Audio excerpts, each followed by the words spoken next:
ये कहानी है दो दोस्तों की और उनकी दोस्ती की शुरुआत हुई थी अभी कुछ दिन पहले हॉस्पिटल के कमरे से, जहां पर वो दोनों एडमिट थे। तो दोनों में से जो एक था उसको अभी कुछ दिन पहले एक पैरालिसिस का अटैक आया था, जिसकी वजह से गर्दन के नीचे की उसकी पूरी बॉडी पैरालाइज हो गई थी और वो अपनी एक उंगली तक नहीं हिला सकता था। और पूरे दिन जो भी नर्स उसके पास में आती वो उसको एक ही बात कहता कि मुझे कोई ऐसा इंजेक्शन दे दो जिससे कि मैं मर जाऊं, अब मैं और जीना नहीं चाहता, ऐसी जिंदगी का मैं क्या करूं। तो उसका जो दोस्त था उस कमरे में, क्योंकि वो चल फिर सकता था, तो रोज सुबह और रोज शाम को उस कमरे में एक खिड़की थी, उसके पास में जाकर के खड़ा हो जाता और अपने दोस्त को बताता कि उस खिड़की के बाहर क्या चल रहा है। बिल्कुल नीला आसमान है, सफेद बादल है, हल्की हल्की हवा चल रही है और कुछ पंछी उड़ रहे हैं। एक बहुत ही सुंदर बीच है जहां पर कुछ बच्चे मिट्टी के घरौंदे बना रहे हैं। कुछ लोग हैं जो वहां पर बैठे हुए बस समुद्र की लहरों को देख रहे हैं। कुछ लोग जॉगिंग कर रहे हैं, कोई एक्सरसाइज कर रहा है, कोई पतंग उड़ा रहा है। वहां पर एक आइसक्रीम की स्टॉल है जहां पर कुछ लोग आकर के आइसक्रीम खा रहे हैं। और सनसेट के टाइम पे जो पानी है वो पूरा गोल्डन हो जाता है और चमकने लगता है।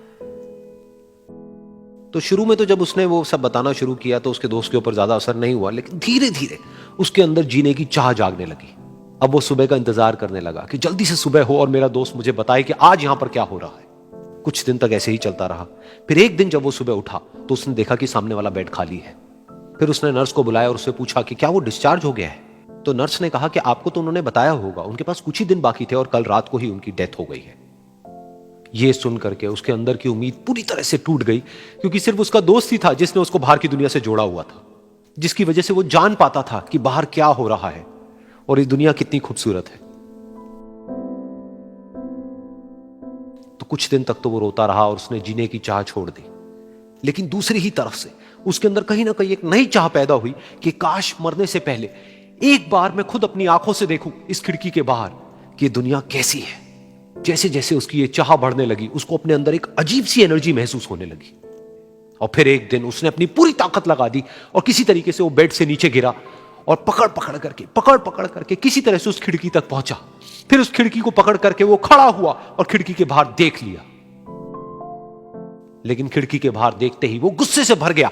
उसने जोर से नर्स को आवाज लगाई और जैसे ही नर्स आई उसने नर्स से पूछा, ये तुमने क्या किया, ये खिड़की के बाहर काली दीवार क्यों खड़ी कर दी। तो नर्स को समझ नहीं आया वो क्या बोल रहा है और वो बोली कि मुझे 5 साल हो गए हैं यहां पर, जब से मैं आई हूं तब से तो ये काली दीवार यहां पर है। तब जाकर के उसको समझ आया कि उसका वो दोस्त उससे झूठ बोल रहा था। और उसने नर्स से पूछा, अगर ये काली दीवार पिछले 5 साल से यहां पर है तो मेरे दोस्त ने मुझसे झूठ क्यों कहा। तो नर्स थोड़ा सा मुस्कुराई और बोली कि मैं ये तो नहीं जानती कि उन्होंने आपसे झूठ क्यों कहा, लेकिन मैं इतना जरूर जानती हूं कि जो भी कुछ उन्होंने आपसे कहा उसी वजह से आप अभी अपने पैरों पर खड़े हैं। तो इस कहानी से हमको यह सीखने को मिलता है कि जो हमारे शब्द हैं, जो हमारे वर्ड्स हैं, जो हम अपने मुंह से बाहर निकालते हैं, उसमें इतनी पावर है जिसकी कोई हद नहीं है। वो किसी आदमी को गिरा भी सकते हैं और उसको उठा भी सकते हैं। तो अब आपके ऊपर है कि आप अपनी इस पावर को यूज करते हो या मिस यूज करते हो।